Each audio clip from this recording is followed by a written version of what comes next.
So this looks at another type of question that we could have related to using the empirical rule. We know the distribution of weights for a sample of 1,400 cargo containers is somewhat normally distributed. The standard deviation is 120.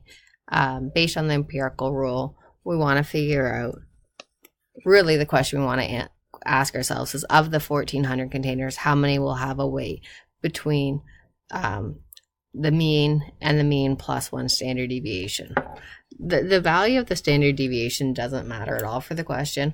What's important is that we're trying to figure out, right, how many will have a weight between the mean and the mean plus one standard deviation.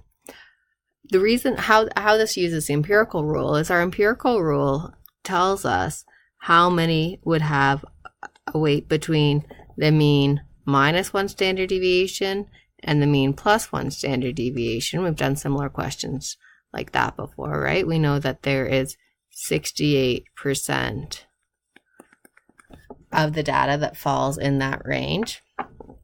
And now, since we actually want between the mean and the mean plus one standard deviation, we can use the symmetry of the normal distribution to figure out that percent. So if 68% is one standard deviation on either side, then half of that, half of 68% is 34%. We'd have 34% of the values between the mean and the mean plus one standard deviation. So now the question that was asked, of 1,400 containers, how many will have a weight between the mean and the mean plus one standard deviation? Well, it'll always be 34% of the total. And in this case, our total, we know that there's 1,400 containers. So if we solve this proportion, we'll get the answer.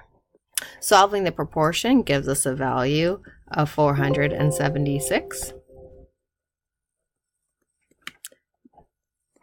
Therefore, 476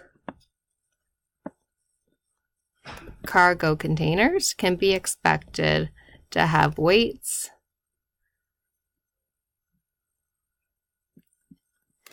between the mean and the mean plus one standard deviation. Excellent. So that concludes our introduction to the empirical rule, and hopefully it does give you a sense about how our probabilities are calculated for things other than standard normal distribution, but for any normal distributions, for any mean,